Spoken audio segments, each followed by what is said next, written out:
পদ্মার তীরে দাঁড়িয়ে আছে এক বিশাল শক্তির প্রতীক রূপপুর পারমাণবিক বিদ্যুৎ কেন্দ্র। কিন্তু এই আলো জ্বালানোর কারখানার ভেতরে কি লুকিয়ে আছে আরো গভীর কোনো রহস্য?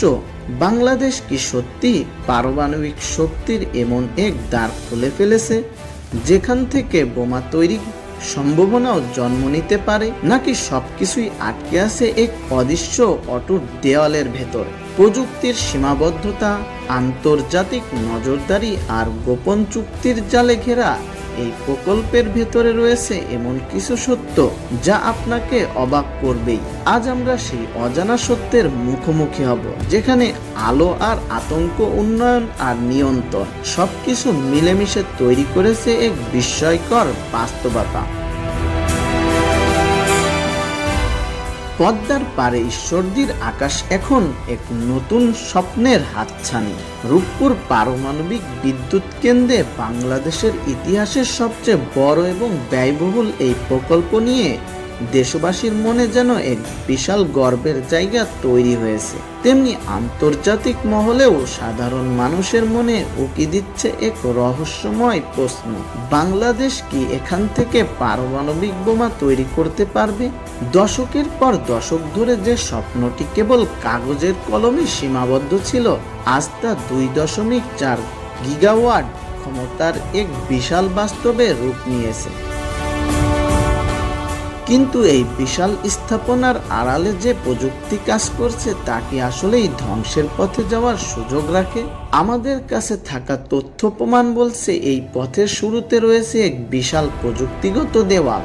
একটি পারমাণবিক বোমার জন্য প্রয়োজন অন্তত 90% সমৃদ্ধ ইউরেনিয়াম, যাকে বলা হয় উইপন গ্রেড জ্বালানি। অথচ রূপপুরের VBER 1200 রিঅ্যাক্টরের ব্যবহৃত হচ্ছে নিম্ন সমৃদ্ধ ইউরেনিয়াম, যার ঘনমাত্রা মাত্র 2.4 থেকে 4.95%।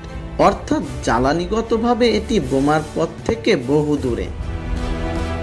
বাংলাদেশে ইউরেনিয়াম সমৃদ্ধ করার মতন কোনো পরিকাঠামো বা প্রযুক্তি নেই, যা ছাড়া বোমা তৈরি করা কারিগরিকভাবে অসম্ভব।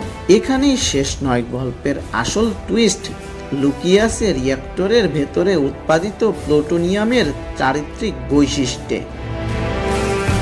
তাত্ত্বিকভাবে বিদ্যুৎ উৎপাদনের সময় রিঅ্যাক্টরের ভেতরে প্লুটোনিয়াম 239 তৈরি হয়, যা অস্ত্র তৈরির কাঁচামাল হিসেবে পরিচিত। তবে রূপপুরের মতন আধুনিক জেনারেশন 3+ রিঅ্যাক্টরে জ্বালানি সাধারণত 3 থেকে 4 বছর ধরে দহন প্রক্রিয়ায় মধ্যে দিয়ে যায়। এই দীর্ঘ সময়ের কারণে সেখানে এমন এক ধরনের প্লুটোনিয়াম তৈরি হয় যাতে প্লুটোনিয়াম 240 এর মাত্রা অনেক বেশি থাকে। একে বলা হয় রিঅ্যাক্টর গ্রেড প্লুটোনিয়াম। এই রিঅ্যাক্টর গ্রেড প্লুটোনিয়াম দিয়ে বোমা বানাতে গেলে অকাল বিস্ফোরণ বা ফজিল ঘটার প্রবল ঝুঁকি থাকে, যা বোমার কার্যকারিতা সম্পূর্ণ নষ্ট করে দেয়। এছাড়াও আন্তর্জাতিক রাজনীতির অদৃশ্য দেয়ালও এখানে অত্যন্ত শক্ত এবং নিচ্ছিদ্র। বাংলাদেশ 1979 সালে নিউক্লিয়ার নন প্রলিফারেশন ট্রিটি এবং পরবর্তীতে 2001 সালে ইন্টারন্যাশনাল অ্যাটমিক এনার্জি এজেন্সি এর সাথে অ্যাডিশনাল প্রোটোকল স্বাক্ষর করেছেন। এর মানে হলো ভিয়েনার সদর দপ্তর থেকে IAEA এর পরিদর্শকরা যে কোনো সময় কোনো আগাম বার্তা ছাড়াই বাংলাদেশের যে কোনো স্থানে পরিদর্শন এবং নমুনা সংগ্রহের অধিকার রাখেন। রূপপুরের রিঅ্যাক্টর করে বসানো হয়েছে উচ্চ ক্ষমতার ক্যামেরা ও ডিজিটাল সিল।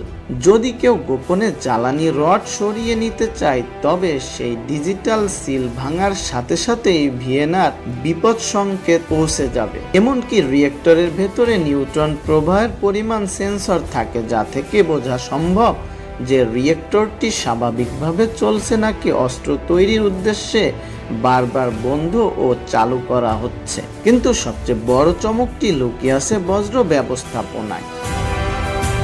পারমাণবিক বোমা তৈরির মূল উপাদান আসে মূলত ব্যবহৃত জ্বালানি বা স্পেন্ট ফুয়েল থেকে। যদি বাংলাদেশ এই ব্যবহৃত জ্বালানি নিজের কাছে রাখত, তবে কয়েক দশক পরে সেখান থেকে প্লুটোনিয়াম আলাদা করার একটি দূরবর্তী সম্ভাবনা থাকত। কিন্তু রাশিয়া ও বাংলাদেশের মধ্যে সম্পাদিত 2016 সালের বিশেষ চুক্তি অনুযায়ী এই পরিকল্পনার সমস্ত তেজস্ক্রিয় বর্জ্য রাশিয়া নিজ দায়িত্বে তাদের দেশে ফেরত নিয়ে যাবে। বাংলাদেশে কোনো পুনঃ প্রক্রিয়াকরণ প্ল্যান্ট নেই এবং ভবিষ্যতে তৈরির কোনো পরিকল্পনাও নেই। সুতরাং অস্ত্র তৈরির মূল কাঁচামালটি দেশের ভূখণ্ডে স্থায়ীভাবে থাকছে না। বাংলাদেশের রাষ্ট্রীয় প্রতিরক্ষা ও পররাষ্ট্র নীতি সবসময় উন্নয়নমুখী এবং শান্তিপূর্ণ। দক্ষিণ এশিয়ার জটিল ভূরাজনৈতিক সমীকরণে বাংলাদেশ নিজেকে পারমাণবিক নিরস্ত্রীয়করণ এর একনিষ্ঠ সমর্থক হিসেবে প্রতিষ্ঠা করেছে। আমাদের জাতীয় নিরাপত্তার বিশেষজ্ঞরা মনে করেন পারমাণবিক বোমার উচ্চাকাঙ্ক্ষা বাংলাদেশের অর্থনীতির জন্য বিপর্যয়কর হতে পারে, যা আমাদের পোশাক শিল্প এবং বৈদেশিক বাণিজ্যে আন্তর্জাতিক নিষেধাজ্ঞার খড়গ নামিয়ে আনবে। এছাড়াও বোমা বহনের জন্য প্রয়োজনীয় শক্তিশালী ব্যালিস্টিক ক্ষেপণাস্ত্র বা ডেলিভারি সিস্টেমও বাংলাদেশের সামরিক বাহিনীর হাতে নেই। সর্বশেষে বলা যায়, রূপপুর পারমাণবিক বিদ্যুৎ কেন্দ্র কোনো সমরাস্ত্র তৈরির কারখানা নয়, বরং 2041 সালের মধ্যে উন্নত বাংলাদেশ গড়ার লক্ষ্যে এটি অপরিহার্য বেসলোড বিদ্যুতের উৎস। 17.40 বিলিয়ন কিলোওয়াট ঘন্টা বিদ্যুৎ সরবরাহের পাশাপাশি বছরে প্রায় 15 থেকে 20 মিলিয়ন টন কার্বন নিঃসরণ কমাবে।